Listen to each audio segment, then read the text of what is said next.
Today we're going to talk briefly about aneurysm.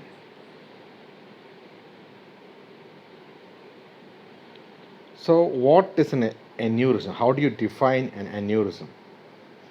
It is an abnormal dilatation of a localized segment of the arterial system. So, generally, the diameter has to be 50% or more than the expected normal diameter of that artery if you want to label it as an aneurysm or an aneurysmal dilatation. So, it is an abnormal dilatation of a localized segment of the arterial system. Now, it can be of two types, a true aneurysm or a false aneurysm or pseudo aneurysm. A true aneurysm contains all three layers of the arterial wall. A false aneurysm will contain a single layer of fibrous tissue as the wall of the sac, and usually this is seen after trauma. Now, based on the shape, you can have three types of aneurysm. You have the fusiform type, saccular type, and the dissecting type. So, fusiform type is one where there is uniform dilatation of the entire circumference of the arterial wall. So, it is called as a true fusiform type because all three layers of the arterial wall are involved as well as the entire circumference is involved to give it a fusiform shaped dilatation. The second type is a saccular type. This is dilatation of part of the circumference of the arterial wall. This is also a true type where all three layers of the arterial wall are involved, but only a part of the circumference is dilated. The third type is known as dissecting type. The blood dissects between the inner and the outer parts of the tunica media through a tear in the tunica intima of the artery. So, tunica intima is the innermost layer of the arterial wall. If there's a small tear in it, the blood seeps through it and goes into the second layer, which is the tunica media. And that gets split into an inner and outer part by the blood in between. So, this picture will make it easier. So, you can see here, this is a saccular type where only part of the circumference is dilated. This is the entire circumference involved. Now, here you can see a tear in the tunica intima and the blood collects within the tunica media. Another diagram showing the same thing, a true aneurysm, fusiform aneurysm, saccular fusiform. This is a pseudo aneurysm where actually it's not just the tunica intima, the entire arterial wall is injured or traumatized or has underwent trauma, and the blood seeps out and forms a collection outside the arterial wall, which gets localized or covered by a layer of granulation tissue or fibrous tissue, giving it an appearance of a aneurysm. But it is not a true aneurysm as this layer is only a layer of fibrous tissue, connective tissue. It does not contain all three layers of the arterial wall. Now, dissection means there is a small cut in the intima and the blood collects in the tunica media. So, actually, the blood is still within the vessel wall. So, another simplified diagram which you can draw easily. You can see the fusiform, saccular, and this is the dissecting type where the blood seeps through a cut in the tunica intima. The rest of the walls are intact. Now, here there's an entire wall is injured or cut and the blood seeps out to form a hematoma which gets localized by a layer of fibrous tissue, giving it an appearance of an aneurysm, and hence it is known as pseudoaneurysm. So, what is the etiology? So, we can have acquired as well as congenital. So, acquired, one of the most common ones is the degenerative conditions like atherosclerosis. Second is trauma. Trauma does not always mean an accident. It can mean like this: a cervical rib pressing on to a segment of the artery, which results in post-stenotic dilatation. That means the portion beyond it becomes dilated. Similarly, a trauma can result in an arteriovenous aneurysmal sac. Infective pathology includes syphilis, tuberculosis, mycotic infections can also result in aneurysmal dilatation. Collagen vascular disease like Marfan syndrome, polyarteritis nodosa, Ehlers-Danlos syndrome, all this also can result in an aneurysm.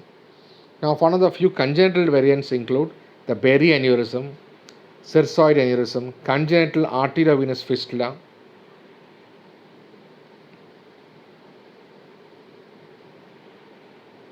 So, what are the common sites of an aneurysm? So, we have the aorta, femoral artery, Popliteal artery. Now, popliteal artery is considered as the most common peripheral site of aneurysm. Subclavian artery, cerebral, mesenteric, renal, splenic artery, all of these are known sites for an aneurysm. So, which is the most common type of aneurysm? It is a true fusiform type atherosclerotic aortic aneurysm. That is the most common type. But which is the most common site for a peripheral aneurysm is the popliteal artery. So this here you can see an aneurysm involving the upper limb or forearm region.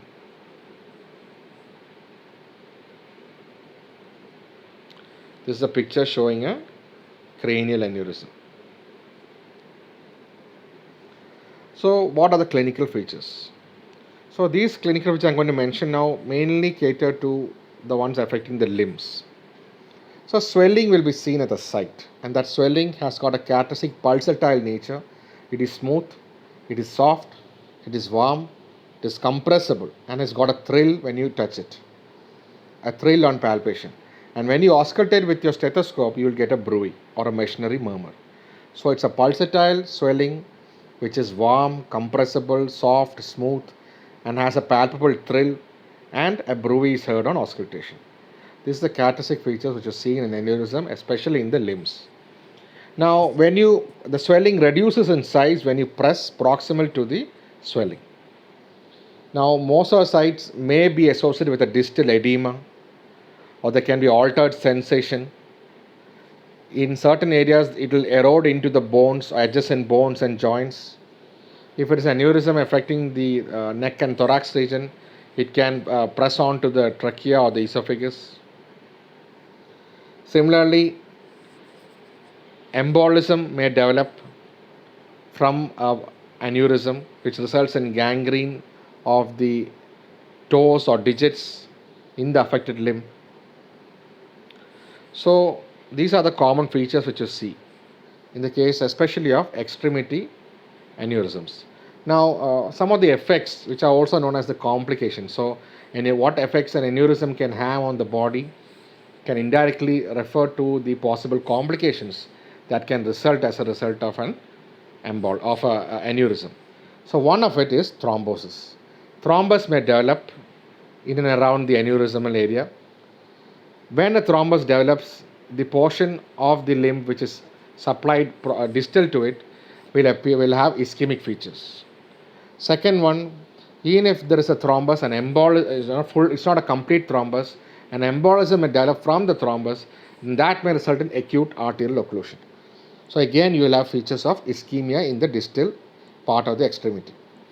An aneurysm may rupture, especially an abdominal aortic aneurysm may undergo rupture. Infection can occur. There can be pressure effects into the adjacent structures. For example, there can be erosion of the bone. If it is in the veins, there can be compression on the veins resulting in distal edema. If it is compression of the nerves, can result in paresthesia or prickling, numbness, prickling sensation. In the region of stomach, it may result in hematemesis, that means vomiting of blood. If it is in the region of the esophagus, it can compress the esophagus resulting in dysphagia. That means a thoracic aneurysm or a arch-avoid aneurysm may compress onto the esophagus depending on site. So these are the pressure effects that can occur depending on the site of the aneurysm and the adjacent structure. So bone, vein, nerve, stomach, esophagus, like that. This is an abdominal aneurysm. You can see the huge swelling. This is a CT showing the same thing.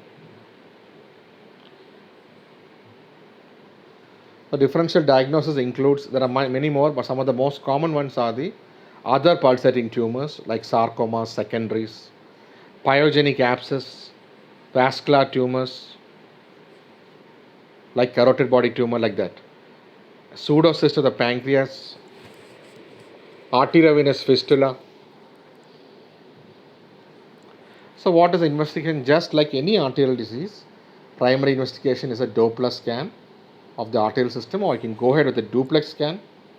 Similarly, an angiogram will help, or a DSA or digital subtraction angiogram. CT angiogram is available. All of these investigations helps in imaging the arterial system. To rule out other causes like atherosclerosis, you can look for the and diabetes, you can look for the blood sugar, fasting lipid profile, and you can do an echo to rule out any cardiac illnesses. So, what is the treatment for aneurysm in general? So, open surgery, reconstruction of the artery using a arterial graft. For the peripheral aneurysms, you can try endoaneurysmography.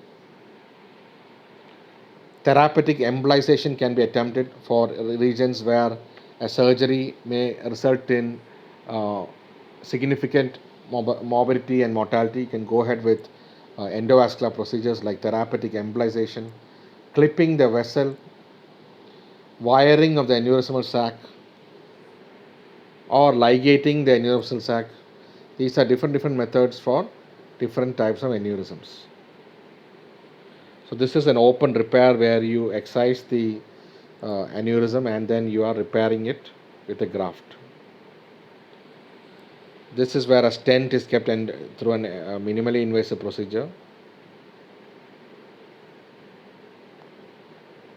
This is clipping for a cerebral aneurysm. You can go for clipping or wiring of the aneurysmal sac. Thank you.